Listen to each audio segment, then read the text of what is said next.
Hey gearheads, and welcome to Garage Talk. I'm Corey, and that is the all-new Ford Ranger Raptor. Yes, we finally get the Raptor here in the US. I am at Elkhart Lake, Wisconsin for the 2024 Mama Spring Rally. I'm going to take this thing through the dirt. Stay tuned.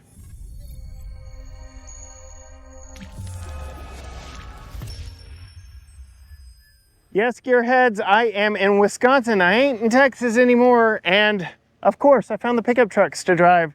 This is the all-new Ford Ranger Raptor. I have toured this several times at auto shows. I've even taken it for an indoor ride-along at an auto show, but now I actually get to take this out in the dirt. But before we do, I just want to show you a few quick things that make this a Raptor. Unlike the Bronco Raptor, which shares a platform with this, we don't get 35-inch tall tires. We get 33-inch KO2s, BF Goodrich KO3. Got to get it right, KO3s. First use in a Ford product here on the Ranger. And then we get a wider stance, we get improved approach, departure, breakover, ground clearance, all the necessary things. We get bash plates up underneath, but you can see just from this tire right here, the conditions I'm about to head into. It is sloppy, wet, muddy, and gross on this entire trip. We do get a twin turbo V6, so this is the most powerful Ranger you can get, and this is the most powerful in the segment, I do believe. But back here in the back, much like the F-150 Raptor, we get these dual exit exhausts on the extreme corners of this Raptor specific bumper. But that's enough of a tour of this one. If you want to see more of what makes this thing a Raptor, go check out one of my previous videos. I'm here to get this thing muddy. All right, gearheads, here I am actually going through. I literally just got out of the main rival to this from the Bowtie brand and the Chevy Colorado ZR2 AEV Bison. And it too had to do a 3-point turn on this first turn just because it is a sharp turn. Not quite sure how I feel about this gear selector lever. Not my favorite, and it's an electronic unit. I am in 4 low, I am in off-road mode. I've got my camera here. I've got this tall tablet style display, which I don't know if it's my favorite. I don't know that they are utilizing it to its utmost. I feel like other vehicles in the off-road space have better off-road cameras, and I feel like there's just so much unused space here on the screen that I really do want more. I can't believe that, but I do like how I get my anticipated route. I say anticipated because, again, we're in the sloppy stuff today. As the day wears on, it is drying out a little bit out here, but it is sloppy. But I do like having a trajectory right there. I also like the previous 2 vehicles I brought out here did not have this top dead center mark on the steering wheel. And given just how sloppy it is out here today, this is a very important thing to have that I wish I had had on the previous 2 General Motors vehicles that I took out here. So the previous 2 vehicles, I started in the GMC Hummer EV 3X. That thing was bonkers. Followed that up with the Chevy Colorado ZR2 AEV Bison. And now I am in the Ford rival to that. One thing that this has over that Chevy is 2 additional cylinders and more power. So this is designed to do anything from what I am testing out today, some sloppy off-roading in the woods. Oh my goodness, got close to that tree back there, to fast, high-speed Baja desert racing.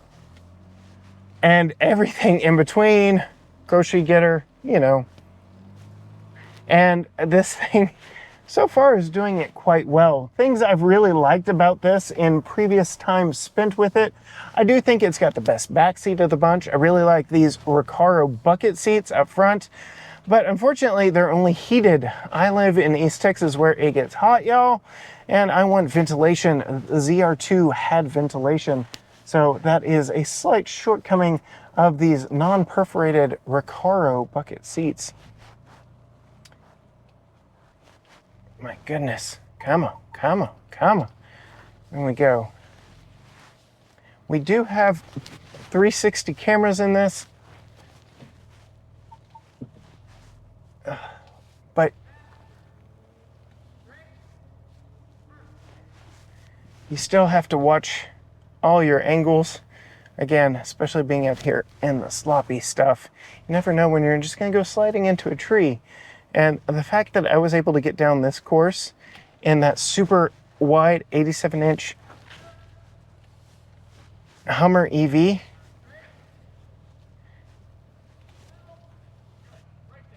is very impressive. There you go. Keep it right there. Keep it right there. Now, start coming back faster.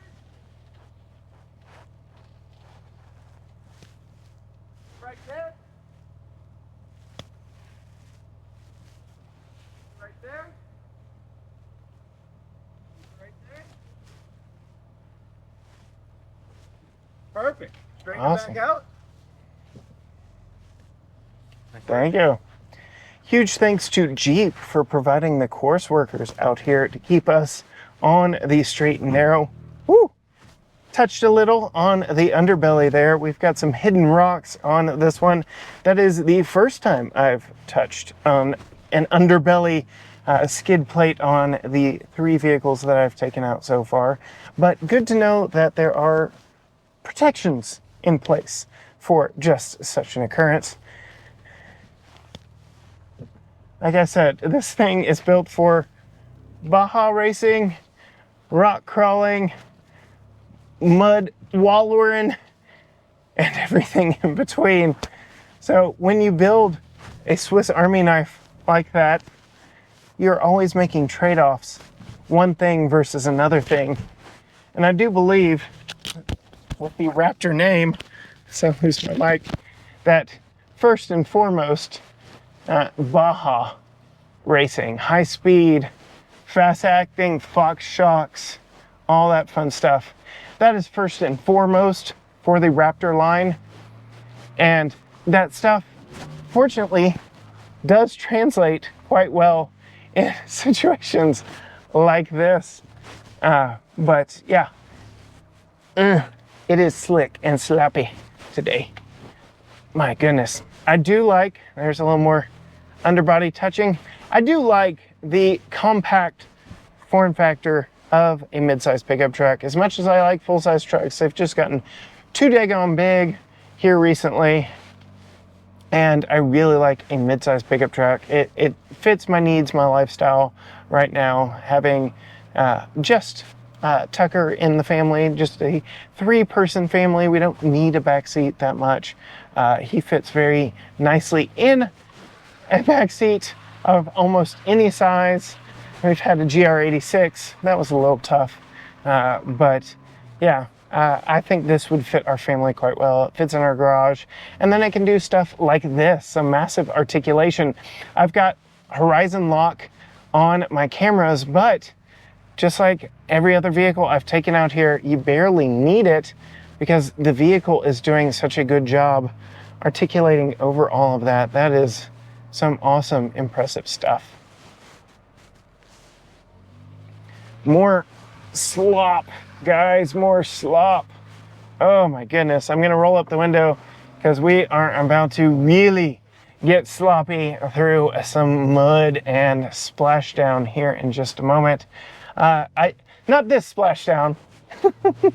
That's drying up, actually. I'm surprised. There was quite a bit there earlier, but as the day wears on, we are getting drier and drier out here, but it's just becoming like glue. The clay, the brown dirt up here. And we climb up and down into splashdown. Oh yeah, that's some good stuff. We cooled those brakes off, the exhaust down, steaming it up out here. So nice to know we're cooling things off on the underbelly with some good old dirt and mud. Now we're going to test breakover angle and really test out these cameras. You can go to different cameras. There are all kinds of different views. I really like this one right here with the trajectory on it, but then we've got that bird's eye view if we need it, again with trajectory. Then that top dead center line right there going up and over. Oof. And we did drag. So again, ground clearance and breakover angle on this one, not quite what I've experienced in Chevy ZR2 AEV Bison.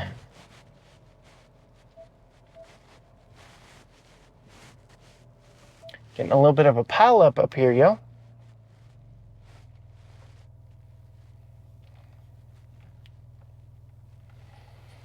I do believe that Tacoma right there in front of me is my next vehicle of choice if I can find some time in it. So right here going through the rock garden, I'm actually going to use the trail control on this to keep a slow, steady pace better than anything I could do myself as we go over some really gnarly rocks up here. You can see just how gross it is getting out here today.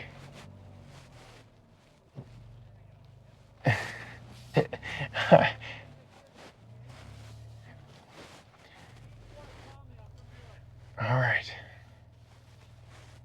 we're gonna go slow. So, you know, I said I was gonna use trail control. Given that I've already touched underbody in this, I think I'm just gonna use the brake.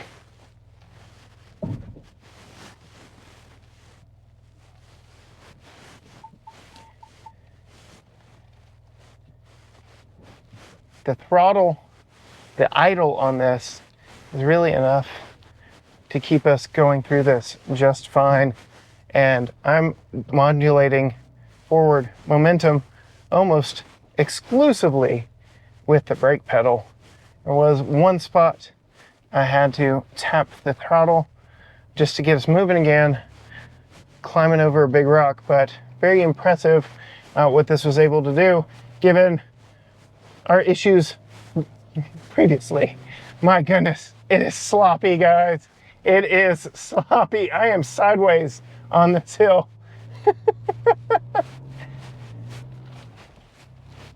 Oh my goodness. Very sloppy out here. Very sloppy. I thought it was getting better. I thought it was getting drier, but that was the first time I've gotten sideways going up that last hill climb. It's a little nerve-wracking because the flags were getting very close to the cactus gray of my tester here, and made for a little butt clench, just a smidge of a butt clench. I would say if we're measuring fear factor, butt clenching, all that stuff out here, probably the most I've done here in this. And that is not to say this is not a capable vehicle. That's to say just how sloppy this course is getting and how worn out it's getting the more vehicles work their way through here. So it is not exactly apples to apples between the three vehicles I've taken out here so far, just because the course is changing underneath us. There are some constants throughout, but like right here, I am rutted out. And that is the only thing keeping me from going sideways. You can see my wheels are turned more than my vehicle is. And yeah, it's just a slippery, sloppy situation. And those KO3s, woo, are doing what they can. Finally, got some traction there. And they're doing what they can to make the most of it. But yeah, I would say more butt clenching here in this Ranger than either of the previous two vehicles. And this was a spot that both of those really worried me, with some sliding into trees. I'm very curious. There we go, there we go, there we go. All right, I think I handled this one more like a pro in this Ranger, and then I had the previous two vehicles. So you kind of figure these courses out. We're gonna get up to yet another course worker up here. So much dirt and mud. It's gross. It is very gross out here.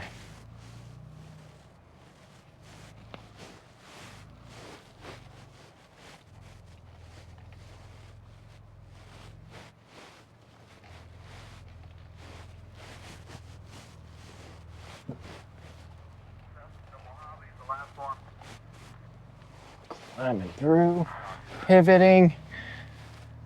That handled that quite well. Just watching out for the trees, my goodness. You really got to watch out for sliding sideways into trees. I think this has been the sloppiest experience out here thus far. And again, I don't know if that can be attributed solely to the vehicle, the platform, or the KO3 tires, or just the fact that this course is deteriorating the more vehicles we bring out here over and over and back to back to back. There is some degradation to this course. So that is something absolutely to keep, in fact, in the back of your mind. This is just a speed date for me. I do hope to get one of these on my home turf of Barnwell Mountain, where I get to live with them a little bit longer than the maybe 30 minutes that I have it between filming out here on the course and that brief introduction outside the vehicle.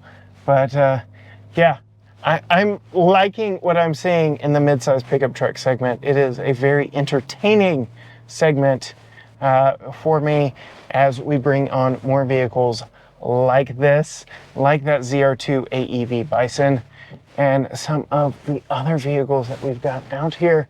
The new Tacoma is out here.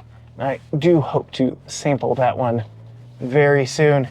Normally we'd be able to get some speed back here. I am still in 4 low, so I'm not going to go super crazy, but that is where I will leave you. If you want to see more from this event, hit the subscribe button down below, ring the bell so you are notified every time a new video drops. Find us on all social media channels: Facebook, Instagram, X, TikTok, Threads, YouTube, you name it, everything at GT Garage Talk, or you can go to gtgaragetalk.com. But as for me, from the 2024 Mama Spring Rally in the 2024 Ford Ranger Raptor. Until next time, gearheads.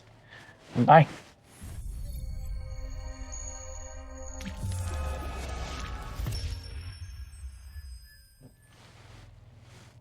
This is the last minor obstacle of the event. Getting out through the slop. Because there is so much of it. Ugh. It's gross. And I love it. Look at it.